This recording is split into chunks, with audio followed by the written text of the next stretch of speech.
we're going to talk today about MyStar and MSTEP scores, and how this came about is in the last 6 or 8 months or so, different MyStar staff, we've been approached at different places, MSTA, at different times that we've, run into some of you. And people will say, it looks kind of like my district or my region or whatever, the schools that are using MyStar are doing a little better than some of the schools around them. Do you have any data on that? And our response, and my response is always no. I'd love to see data on that, but MyStars is, a small staff and a small budget, and launching that kind of research just hasn't been on our list yet. But we heard it a number of times, and so Tony, who is one of our CD team members, volunteered about 5 or 6 months ago to start digging into it. And we have some results today, and we'd like to share them with you.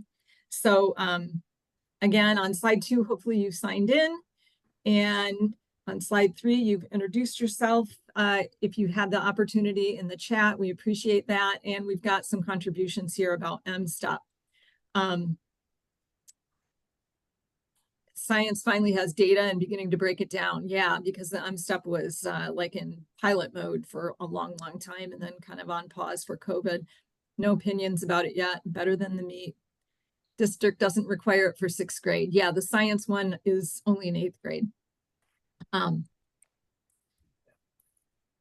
Heavy on the water cycle. Okay. All right. So we have a few thoughts about MSTEP.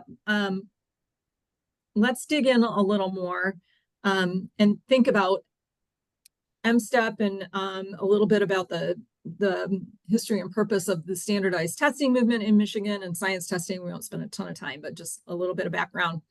And then we'll talk about MyStar's 3-dimensional assessments and how they're structured and how that may or may not be similar to MSTEP. So just so you can have kind of an idea in your head, if you're not somebody who gives the MyStar assessments on a regular basis, what we're talking about when we talk about our assessments. We have a couple people with us today who are going to share some district data. Again, that kind of, the people who have approached us and said, hey, this is looking interesting for me from my perspective. And then Tony's going to share what he has so far on the statewide data. And then if we have time, Lindsay has put together a presentation with some step-by-step to how to help you navigate the MDE parent portal to find your own district data. And if we don't quite get time for that, we will, it'll be there anyway for you. So I'm here today. I'm Chris Gear. I'm the MyStar PL coordinator, and I think all of you, thanks for being here. Lindsay is with me today too, Lindsay Watch, who always is here for Learning Series. She's my co-planner for all of our Learning Series stuff. And then we also have Barb McIntyre here today. She's on our assessment team. She's a retired MyStar teacher from Midland. We have Eric Segula with us today. He is a 5th and 6th grade science teacher in Adams Township up in the Copper Country. And then Tony has joined us today. He's a research scientist on our curriculum team. So just real quick to kind of ground everybody, if you've been around for a while, you know that MSTEP used to be MEEP. MEEP actually existed before 2007. The current version of the MEEP, the most current version, started in 2007 and it ran to 2013, and it was based on the Glickies. Before that, it was based on Magosi. So we've had these, series of standards come out at the state level.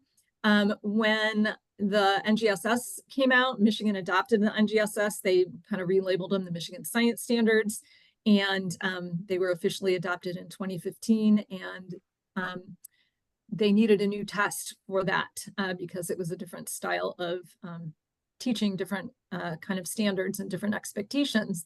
And so the current version of MSTEP involves 7 clusters, according to the MSTEP website. 7 clusters, and each cluster is a stimulus or a context about a phenomenon with 5 to 8 related questions. And those clusters are based around a topic bundle, so that those clusters are each addressing a group of related performance expectations. So not unlike a MyStar unit.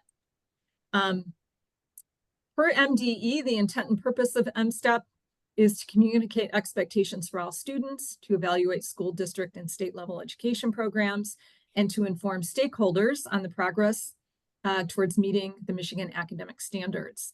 I noticed that they did not say the purpose was to use for teacher evaluations. So I know some of the legal language has changed around teacher evaluations for the better just this year. And then just so everybody's on the same page, the MSTEP provides results with kids and gives them proficiency levels. So we have level 1, 2, 3, and 4. And I found this quote really interesting, the MDE press release last month when they released the most current crop of scores. The director said, students who score below proficient are not necessarily performing below their grade level. And many who are below proficient perform well in high school, college, and chosen professions. So I read that to say, hey, maybe their proficient level is actually above grade level. And they're kind of admitting that. Anyway, so something to keep in mind as we move through here. So I do want to start out today, though, with Barb, giving you just an opportunity to think a little bit about MSTEP and MyStar and how our three-dimensional assessments are maybe similar or not so similar. All right. And so I'm going to turn this over to Barb and go from there. All right. Would you like me to share my screen, Chris, or do you want to just advance for me? I'll advance for you if you're good with that. That sounds good. Great. Let's go ahead. That's fantastic. All right. So I am part of the MyStar assessment team, and I've been working with MyStar on assessments for probably 6 or 7 years. I was a pilot teacher at Northeast prior to that and have worked on hubs and curriculum development, that sort of thing too. So way back in the way back when NGSS was new, we were all trying to figure out what it meant and what assessment was going to look like. At the very earliest days, we have always been coordinating with the Michigan Department of Education. We had lots of meetings with them, our assessment team. We worked with Robert Marzano a little bit in terms of standards-based grading sorts of things. And Greg Bluth, who is our assessment team leader, he's even worked for the Michigan Department of Education review team in terms of how these assessment items should be scored. So we've worked with the Department of Education. They've looked at our assessment products quite extensively. And Greg has had some input in terms of how assessments should be scored in terms of the Michigan Department of Education. So our hope is that while our goal for our assessments definitely is to help students become good at sense making, give them career and college readiness skills, we think that assessment is an integral part of a curriculum and students should be learning while they're being assessed. We also very much hope that our assessments will prepare students both for the MSTEP and for things like the ACT and any other high stakes type state and beyond college tests that they might encounter. So one of the things we'd like you to do is to take a look at a couple of the clusters, a MyStar cluster and an MSTEP. Keep in mind that the purpose for these are slightly different. We're going to talk about that in a minute, but we're going to put you in some breakout groups. And the MSTEP Science Grade 8 release item is long. You don't have to go all the way through it. Just kind of skim it to get a sense for what students are being asked to do. You maybe in your class, if you're an 8th grade teacher, have had a chance to just kind of get a feel for that, or maybe in some other PD you've looked at this. But do a quick skim. As you're skimming, be thinking about the structure, be thinking about the skills students will need to be proficient, to be successful with this. And then take a look at the MyStar example item cluster and see how that compares. What sorts of things are students going to be asked to do? What things are similar? What things are different? Look at the characteristics of the test, the structure of the test, but also the skills that students are going to need. So we're going to give you a little bit of time. Again, start on page 5 with that MSTEP released item. Just skim to get a sense for it.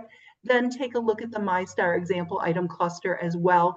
Skim it, but get an idea for what it's asking, what both of them are asking of your students. Look for the similarities, look for the differences. Any questions before we put you into your groups?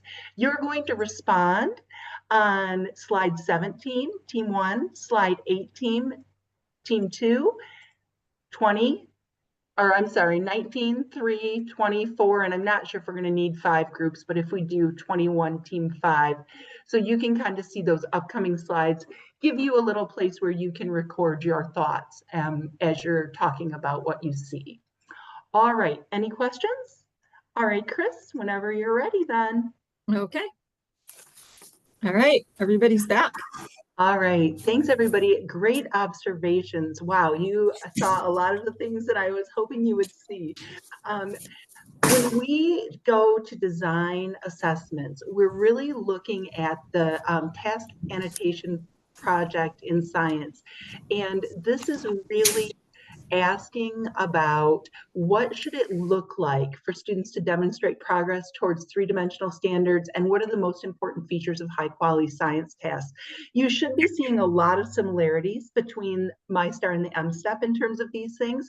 So most groups noticed that in both cases, we have a phenomenon or a problem. It's better if it's real life. We try to use real life for MyStar as much as possible. Students are required to engage in sense making, and that includes all of those skills like analysis, all of the practices we talk about. We should have ideas and practices. So we should have some of the DCI, students should have to engage in practices. And we really like to talk about looking through the lens of the CCC when we write assessments. So we want students to take, as they're building through that sense making to their final cumulative activity, we want them to integrate first, lots of times some DCI content, then lots of times we bring in the practice, and then the last thing we generally try to do is ask them to look through the lens of the CCC. Can you make a prediction based on that cause and effect? What would happen if we change the scale, proportion, quantity? Those kinds of things. We want them to make sense to students. One of the things you noticed is that sometimes the phenomenon in a MyStar assessment piece involves more reading, sometimes it's longer, sometimes the sentences are a little more complex. We hope that you are going to use the slide guides that we provide to help students get a little orientation to that assessment task before you set them loose. So maybe you're going to read through the phenomenon a little bit together. Maybe you're going to help students with the informational reading strategies, like pulling out some of the information that's going to be really important as they work through that sense making.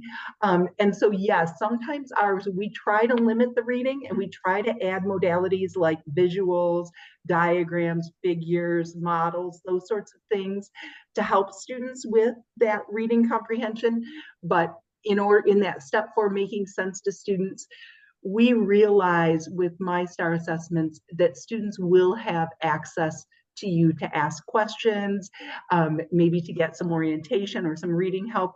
We know with the M-STEP, they're not going to have that. And then 5 is where you may have seen some really big differences. The intended purpose and use. Many of you noticed that the M-STEP does not generally have constructed response. So maybe you're selecting something, reasoning for a CER, you're selecting evidence, that kind of thing.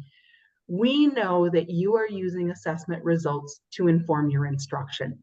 And the best way to make student thinking visible to you is to have students write. And so we try to limit that because we know it takes a lot of time to grade, but we do want you to have a chance to see what your students are thinking and to see where misconceptions may lie. And so that 5 is very different when we look at MyStar versus M-STEP. Chris showed you the purpose of the M-STEP, and it has nothing really to do with informing instruction, where MyStar assessments, we hope, will help to inform your instruction as you move forward. Okay. All right, thanks, Barb. So we're going to talk about a couple of districts who volunteered to share data with us. And as we do this, as we were working on this, it became kind of clear to me as a classroom teacher that my view of how to get data and how to use it was a little different than, for example, Tony and some of the academic professionals on the MyStar team. And so we're going to talk about some teacher data that we're using. The purpose for teachers is to make, kind of immediate instructional decisions. It tends to be anecdotal. It tends to be kind of basic and very quick statistical tools. We're not, digging super deep and doing all kinds of complicated mathematics. It's accurate enough, right? When somebody's doing, standardized test data and they're looking at it because they want to publish some research, they're looking for patterns and correlation or causation. They're looking for something that's going to be eventually a professional publication. They're going to use a lot more complex statistics. They're going to spend a lot more time on it. They have a much higher standard for accuracy, and they expect it to be peer reviewed. And so we're going to listen to some teacher input, and then we'll hear Tony's input, and just kind of keep that in mind as we go through. And so Lindsay and I met with Jen Lennon, who is the learning coach at Northeast Middle School in Midland. Midland has been a MyStar district since the beginning, and Jen Lennon is just incredibly talented and has done a fabulous job coaching the teachers in Midland, and especially at Northeast Middle School. She couldn't be here today. She had a conflicting meeting that she had to be at, but she did give us some data. And because Barb taught with Jen at Northeast Middle School, Barb's gonna kind of run through the Midland data. So I'm gonna turn it back over to Barb for a little bit. So I taught at Northeast, and there are two middle schools in Midland. We've got Jefferson Middle School and Northeast Middle School. A little information about the two middle schools. There's a difference in socioeconomic between Northeast and Jefferson. Jefferson tends to be higher socioeconomic. If we think about things like free and reduced lunch, Jefferson has about 25 to 28% of their students. Northeast is more like 50%. And there's always been historically a pretty big gap between the achievement on standardized tests between Northeast and Jefferson. Northeast has the majority, if not all, of the special education students in the city. And so they're we've got a concentrated population of special education students, a little lower socioeconomic, slightly more diversity. And I would say that historically, Northeast has never tested as well as Jefferson. We've always had lower scores at Northeast across the board in all subjects. But we are noticing something a little bit interesting in science. So both Northeast and Jefferson use MyStar curriculum.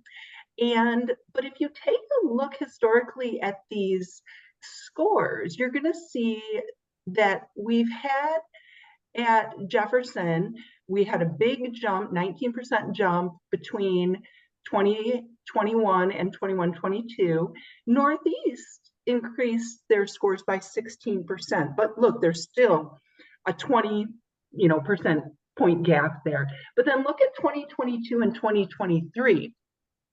57 and 66. So the gap is closing a little bit.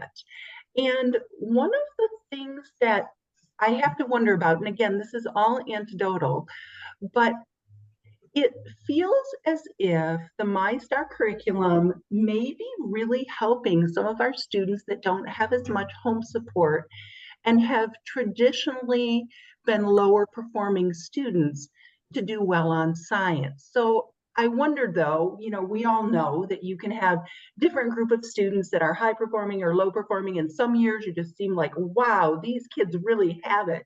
The whole class seems to be high. And some years it's like, wow, this whole group is struggling. So then I wondered, maybe we just had a couple kind of good years there and we just had stronger students in general in that group. So I looked at the ELA and math scores, and we're not seeing this same pattern that we're seeing in science. The gap is remaining the same between Northeast and Jefferson. And in fact, the Northeast scores in ELA and math in the past, in 2021 and 2022, 2023, have held steady or slightly decreased.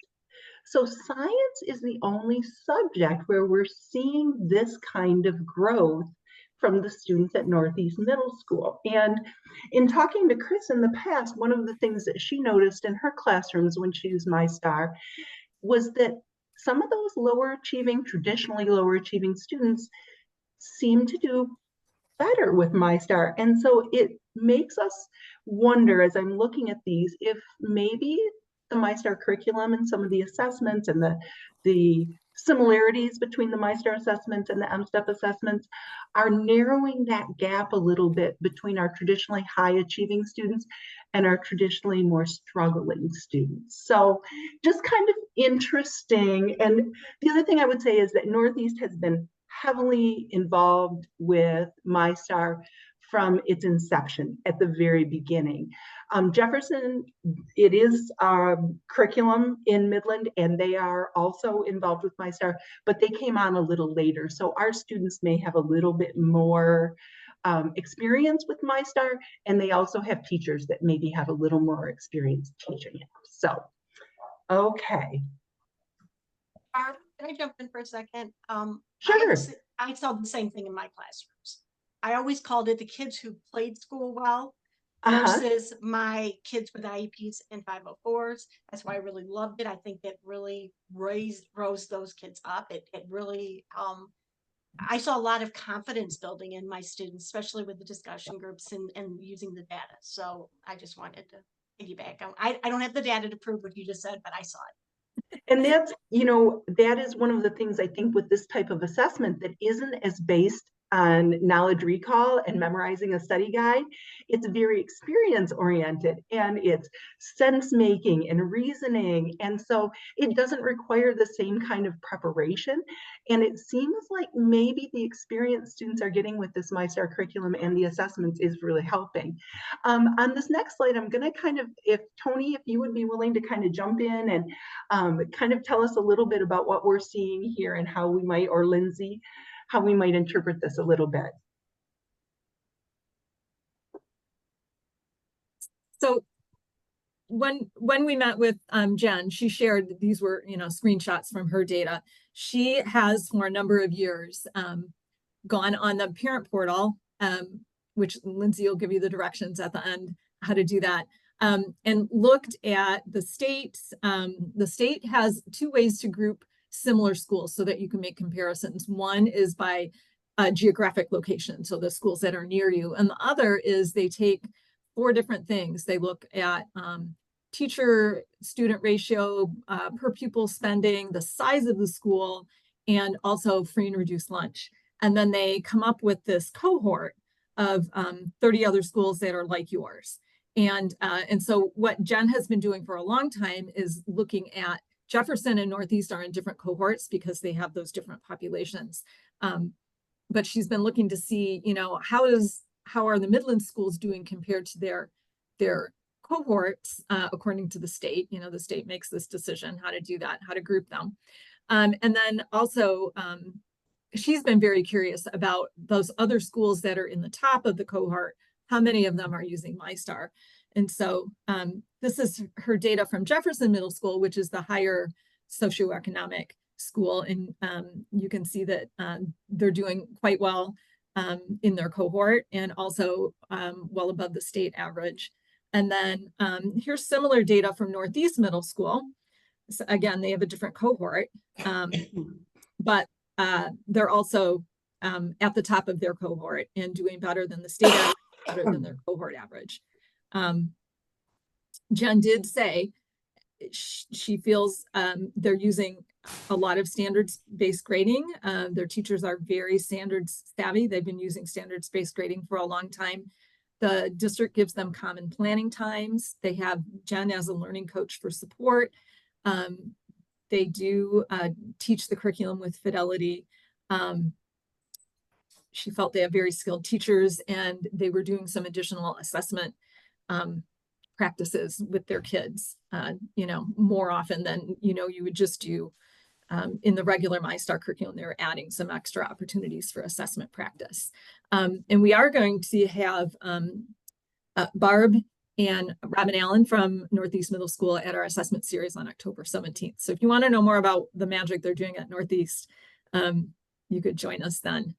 Barb, did you want to add anything before? Yeah, one of the cool things that they're really doing in Midland that it might be of interest and that we're going to cover in that assessment series on October 17th is students are doing a lot of tracking of their own growth using proficiency scales. And so the teachers have come up with some really interesting and wonderful ways, highly motivating for students to have them track their own growth. It's also been really helpful for teachers to track their growth. So join us on the 17th if you'd like to learn more about some of those strategies they're using.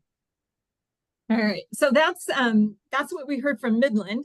And then Eric from Adams Township up in the Copper Country also volunteered. He had some very interesting experiences with using MyStar in his classroom, and he would like to share with us. So Eric, I'm going to turn it over to you. Thanks, Chris.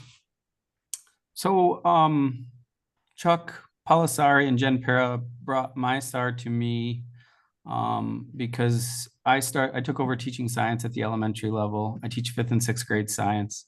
I took that over last year. They brought MyStar to me, and they kind of made the case that there's more content than could be taught, more content available to teach than could be taught, basically. And so they proposed that I might try teaching MyStar, well, certainly to the 6th graders, but then they proposed that I teach it to the 5th graders because between the off-the-shelf lessons and the stuff that's available there, I could probably get 2 years worth of instructional tools, or two years worth of curriculum just out of all that's there for 6th grade. And so I went ahead and did that, really not knowing that the 5th graders would even.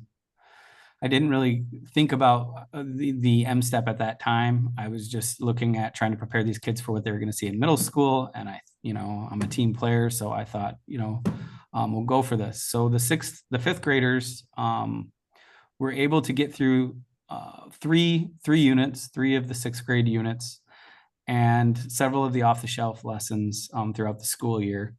And then when we took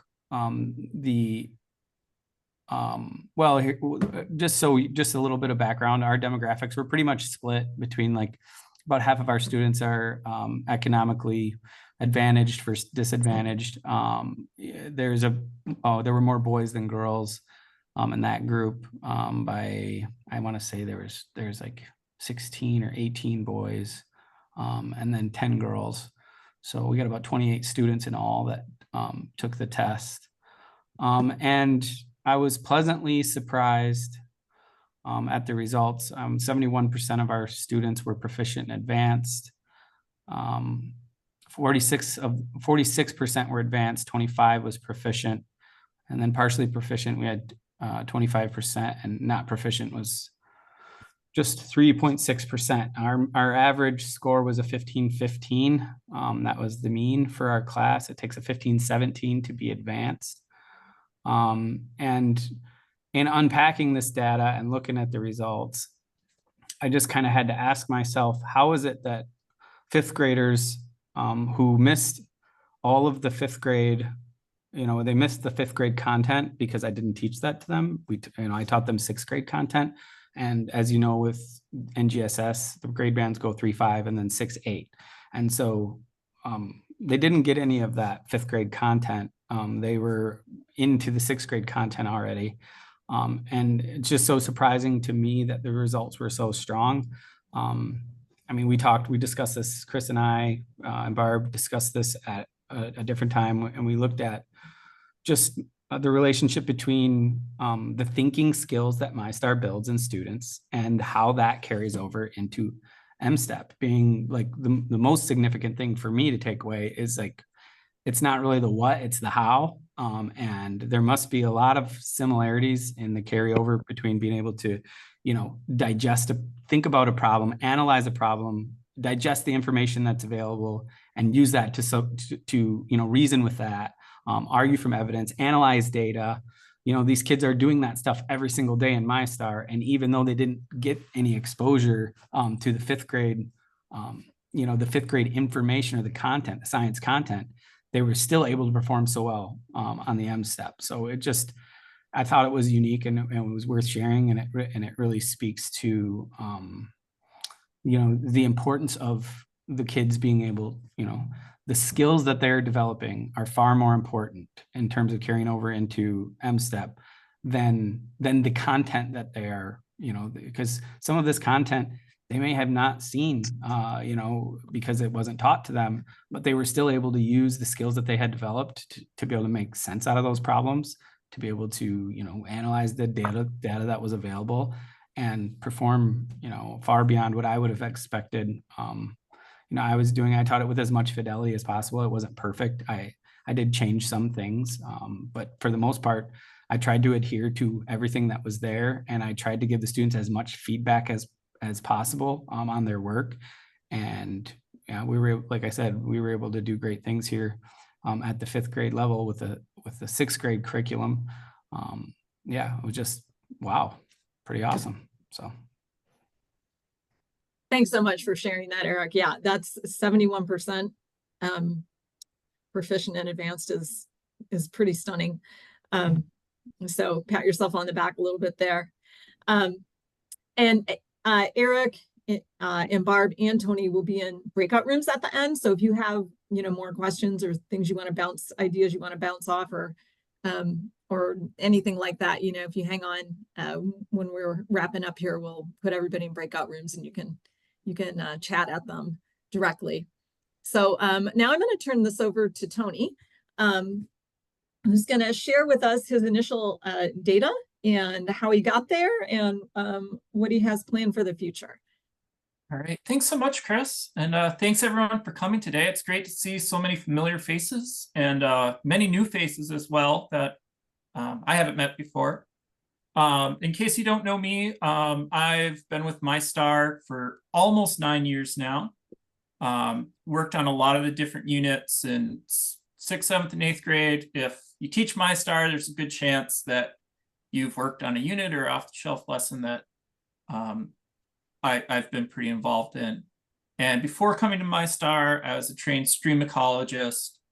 And this project has been really fun. It's sort of illustrated the cross-cutting nature of some of these things like mathematics and mathematics and computational thinking, because a lot of the same tools that I was using in ecology to say compare ecosystems can see that people use to compare schools. So that's been really fun about this, to see similar tools in completely different domains. If you want to go ahead, Chris. So at MyStar, we've begun this internal pilot study using publicly available data to really try to uncover what effect MyStar has on school performance on the M-Step. And, you know, like Chris, you were talking about earlier, you know, I think inside within MyStar, our goal is really student learning. And we really want to develop student learning, but there's also this big scary M-Step out there that a lot of people care about. And so we're interested, aside from just student learning, how does adopting MyStar affect a school's M-Step scores? So again, this analysis is using publicly available data from last school year, so 2022-2023. And everything I'm talking about right now is just kind of a sneak peek into our draft findings. You know, all this data analysis is ongoing, you know, subject to change. We're still working on it, but, you know, we really wanted to give you guys a window into what we're seeing, because we do think it's pretty encouraging. And, you know, these results have not yet been peer reviewed, but that's sort of what we're working up towards. So, you know, we were investigating this question, trying to figure out how MyStar schools' M-Step results compare to other schools in the state. So we started out pretty simply by just comparing MyStar schools to the overall state average, as well as the average of all non-MyStar schools. And we did this by looking at the percentage of students meeting expectations. So that's the number of students who score proficient or advanced. And, you know, this initial comparison, it's not going to be conclusive, but it's a pretty important sort of first step. If we're not seeing differences here, we're probably not going to see any differences anywhere.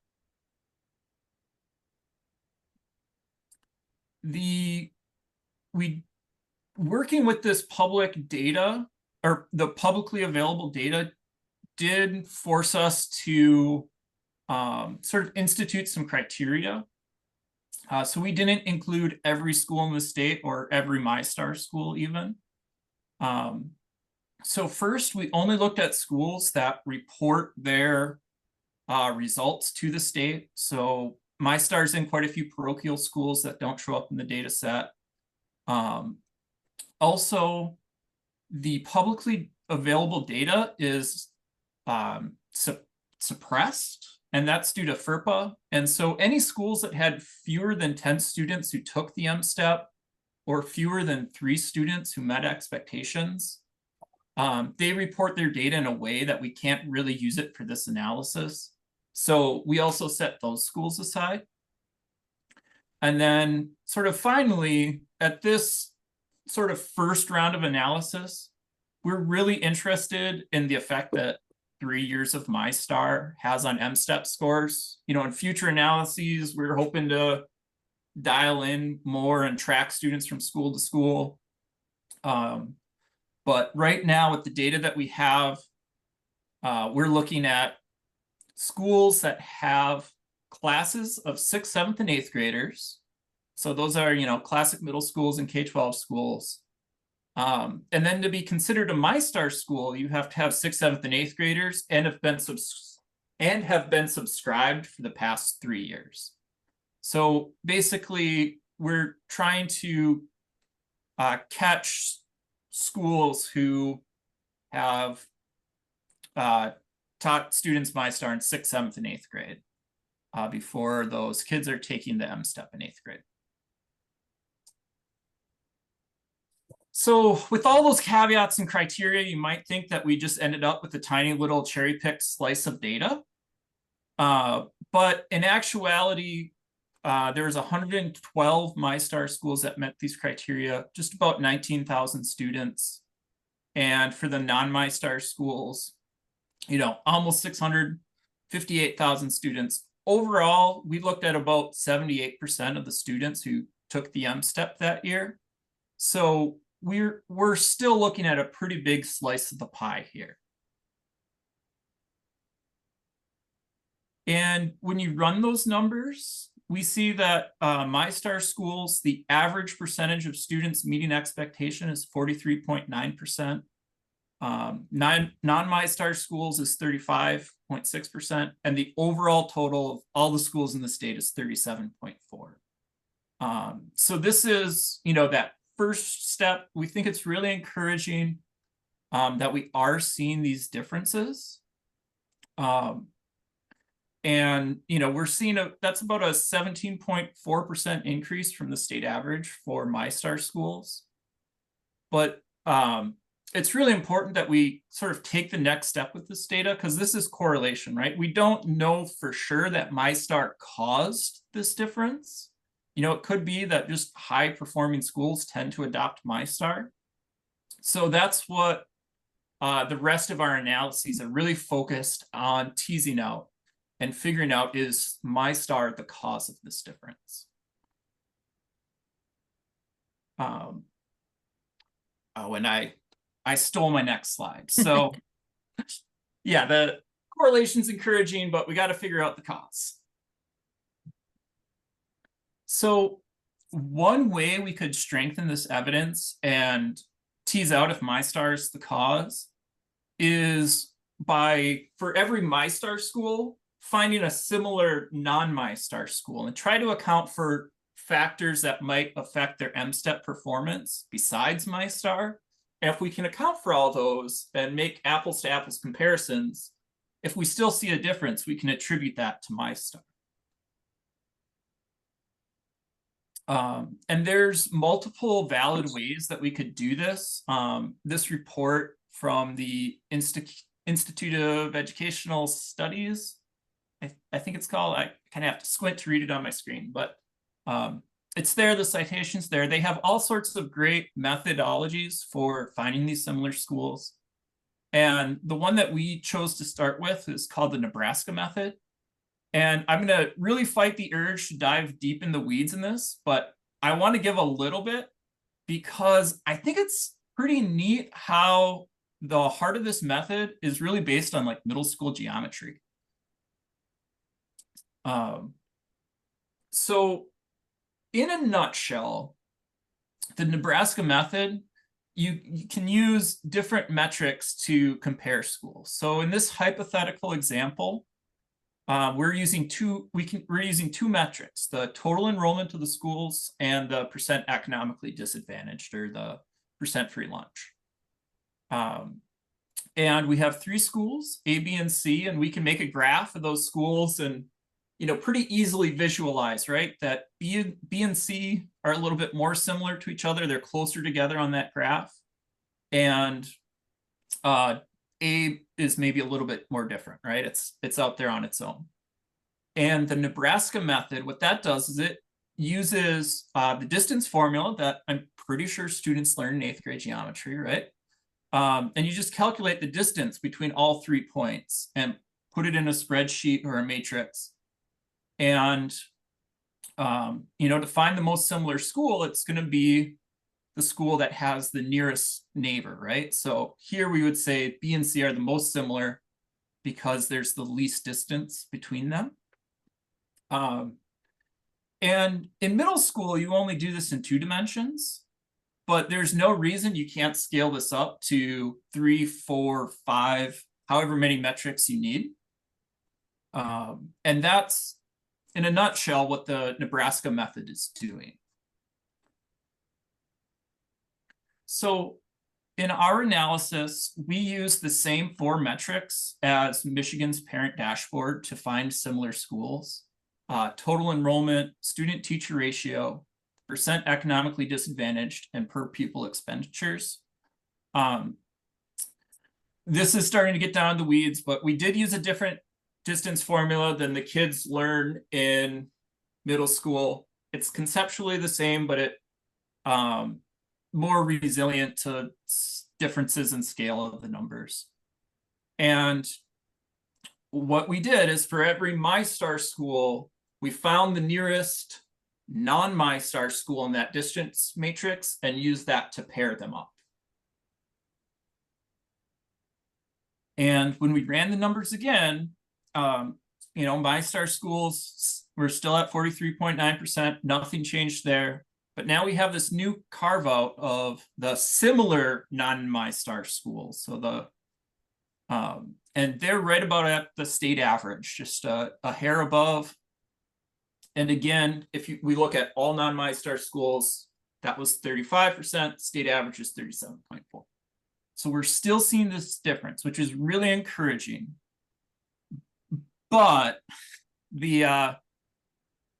this analysis really depends on having a quality pairing, right? We really want to make sure we're getting those similar schools. And when we dig in a little bit more, we're seeing that this Nebraska method is really heavily weighted towards the total enrollment, per pupil expenditures, and student-teacher ratio. And the pairs are only weakly influenced by the percentage of economically disadvantaged students. So to really like put a bow on this and really make this stronger evidence, I think I would like to see a pairing method take that metric in a little bit more, because I think the percent free and reduced lunch is going to be a pretty important part of finding similar schools, and schools that you would expect to perform similarly on the M step, more so than just their sheer size. So, you know, there's more work to do here, but it's all really encouraging so far.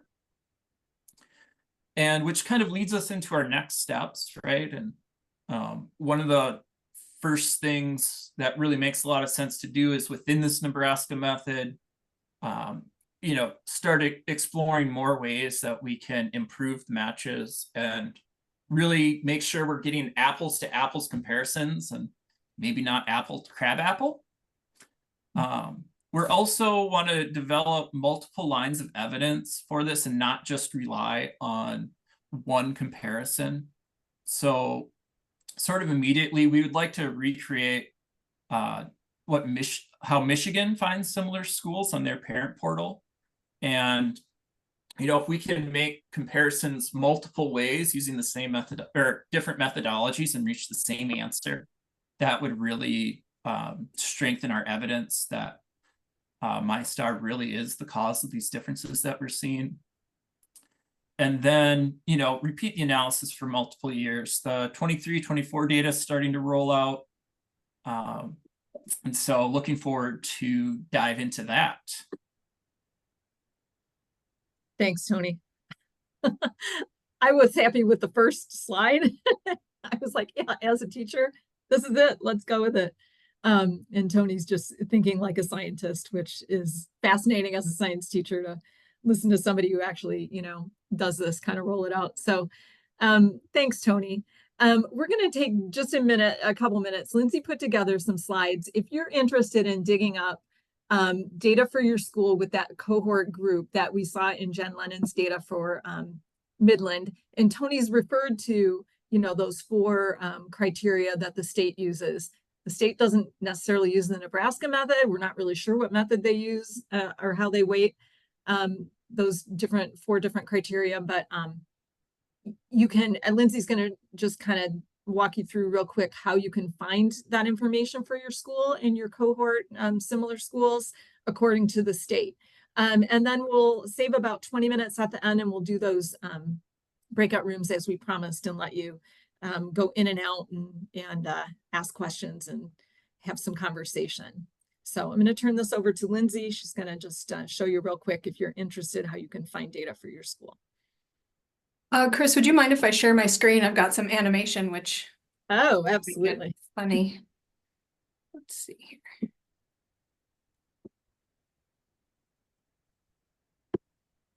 All right, so I'm just going to give a quick overview on this My School data. You've probably seen this before, so I won't take too long to do this. And so this is the site where you can get lots of different types of data, statewide, school, district. There's different charts and graphs and things. The data we'll look at isn't just MSTEP data. It incorporates, you know, PSAT scores and different things. So it's not quite the one-to-one like Tony was showing. But if you're curious to look for your similar schools, you can find it on this myschooldata.org site. And so when you go to this site, you'll see this banner at the top. And so what we're going to be interested in is this dashboards and education focus area section. And if you click on that, it'll give this drop down and you'll want to go to the dashboards section of that drop down. And there's different dashboards you can choose. We're going to look at the parent dashboard. So if you go to the parent dashboard, you'll see something that looks like this, where you can search for a school either by name, district, county, or you can you know, move around on a map and find a school. And so if you type in a school name and you select your school, it'll give an overview of some different metrics about your school. And really for the student data, the school data that we're looking for, we're going to be interested in this blue banner on the side. And so you'll click on student data first, then performance, and then performance again to get this screen that shows you a bar graph like that looks similar to what we saw in the presentation earlier. But this is for all subject areas. So you'll want to select the drop down and change this to science only. And that's where it's MSTEP, PSAT, some other congregated scores in there. And so you'll see this graph looks similar again, where the green bar would be your school's data, the pink bar is the similar schools, and then the orange is the state average. And And on the y-axis here is the school year that the scores are reported for. You can change things like student grouping for different demographics. You can change the graphic display to show a line graph so that the x-axis would have the data or the year across instead of on the y-axis. And then if you scroll down below the bar charts, you'll see the key, and you'll have this section where there's this average of similar schools with this student characteristics bar next to it. You'll click on this View Schools link, and that will give you the list of your schools. There's also, I wanted to point out this detailed report, the grades 3 through 8 state testing, and that's, you can sort out M-STEP data from that. I did play around with it a little bit. It's a bit more clunky and not, you know, the graphs that we were showing here, but I wanted to point that out to let you know that it's there if you want to do some more sorting of data. And so if you click on that list of schools, you'll get your list of similar schools here, and it'll start as a default with a map. So you can see how far each of these schools are. What I liked to do was go down to just below the map. There's a link that shows the schools as a list, and those are just alphabetized for simplicity. And each of these blue titles is actually a clickable link. So what I was doing is just right click on that school title and then choose open link in a new tab, and it will send you right to that parent dashboard for that school. And so you can go through that navigation again and choose those science scores. And that's where you can find your school and then each individual school that is in your cohort of 30 similar schools. And so you can look at that data individually and compare your school. And so that's how you would find that, that list of schools. So that was super quick flyby, but I know we wanted to keep it for breakout rooms. I just, as a classroom teacher, M-STEP scores have bugged me for a long time. The similar schools determined by the state, there's those 4 things that they look at: the number of students in the school, the student teacher ratio, the per pupil funding, and then free and reduced lunch. But we cannot figure out, we do not know exactly how the state weights those. We do, Chris. Oh, you do? Yeah, I tracked thought- them down. Oh, okay. It's like a weighted average. It's not a weighted average, but that's kind of a good analogy for it. So 50% of the weight is on the total enrollment, and then the rest is split up among the other 3. I'd have to look at the exact weights, but Okay. those similar schools it's 50% total enrollment. Thanks, Tony. That makes sense to me, because what I noticed, I looked up, my school where I taught for 22 years, and another school in our district always outscores us, always, but we know that their free and reduced lunch level is 15% and ours is 36%, right? And in my mind, as a teacher, in my experience, that's the biggest factor by far. But it's not the state's biggest factor. So if you are comparing your school with similar schools, keep in mind, that there's 4 things they're looking at, not just free and reduced lunch. And free and reduced lunch is not their most heavily weighted. So I just wanted to throw that caveat in there before you, in case you look at your data and I don't want you to feel bad about yourself. So, all right. So thanks so much. We did promise you some time in breakout rooms if you want to have some conversation. And so I've set up 3 breakout rooms, and you will be able to choose which room you want to go into. And then you can choose to leave that room and go to a different room if there's a couple different things that you want to talk about. So in room 1, Barb will be in there. And if you're interested in the 3D assessment design and how it's similar to M-STEP and how MyStar tests might help your kids do better on M-STEP, and you want to chat at Barb, or you're interested in the Midland data and you want to ask Barb about that. In room 2, Eric's going to be in there, and Lindsay. So if you have other questions about district data, about what Eric did, or about how, for Lindsay, about how to find things. And then Tony's going to be in room 3. So if you want to talk to Tony about his findings and next steps and things like that.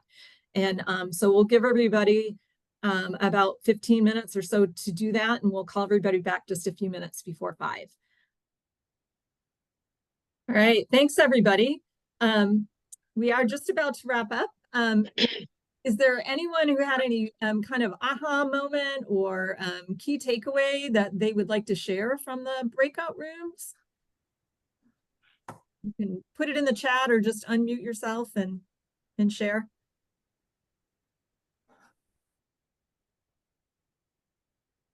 You know, in our room, we heard that transfer distance, those different contexts that happen in a lesson plan was really helpful to apply to that the M-STEP testing.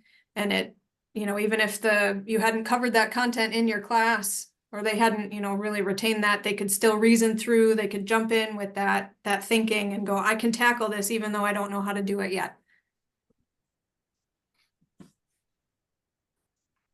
Thanks, Lindsay. We keep trying to console people who can't teach all 59 PEs in middle school that's going to be true, but it's nice to hear it.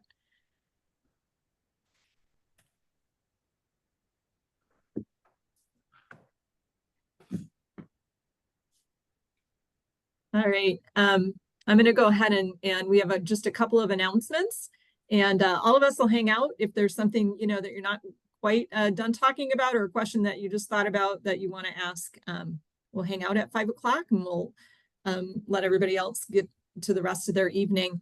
We do want you to know that MyStar is starting another NOISE program. They received a grant recently, and it's actually a really nice program, really appealing for teachers. If you already have a master's, there's one track, and if you are have a bachelor's degree and you haven't finished your master's yet, they can help you finish your master's. We've had, I have not worked with the NOISE program necessarily, but I've worked with our NOISE teachers, and we have some incredible talent and leadership and all kinds of great stuff that's come out of that NOISE program. So the information is there. There's a website and a flyer and an application if you're interested. And of course, you know, you can contact any of us and we'd be happy to explain it in greater detail if you're interested. So please think about that and share that with maybe teachers you know who might be interested. We do have some things coming up. We are going to do a drop-in session for Unit 6.3 next week on October 8th. We're going to do the unit bubble map, kind of a deep dive, our phase 2 deep dive. So especially if you have new teachers, or, you know, you're not so sure you're doing the bubble map, it's true justice and you'd like a little time to think about that more deeply. Our next learning series is October 10th, and we have a couple of, again, NOISE teachers who are amazing from Kalamazoo, and they're going to share with us what they've been doing for their English learners from all over the world with all different kinds of languages coming straight to their schools, and how they're making accommodations for them. And then on the 17th, as Barb had mentioned, we're going to have some teachers from Midland. And Barb will be here, and we're going to dig into how you can use standards-based grading with MyStar assessments. So there's links to register there, and you know, we'll have some more things coming up in November. So you know, just keep checking that dashboard. And we do have our Facebook group where you can get lots of good news and have some conversation with other teachers.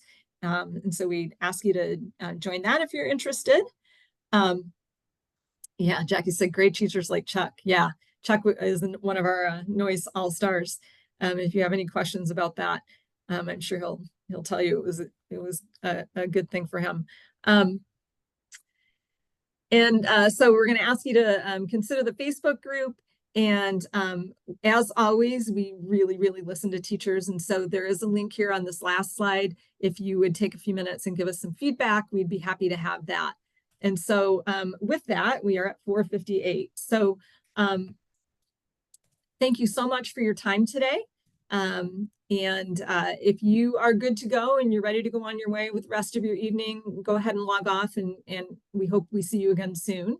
If you do have something that you want to chat at one of us, a question or a comment or something like that, we'll hang out for a little bit until everybody's been able to say what they'd like to say. So thanks for being here.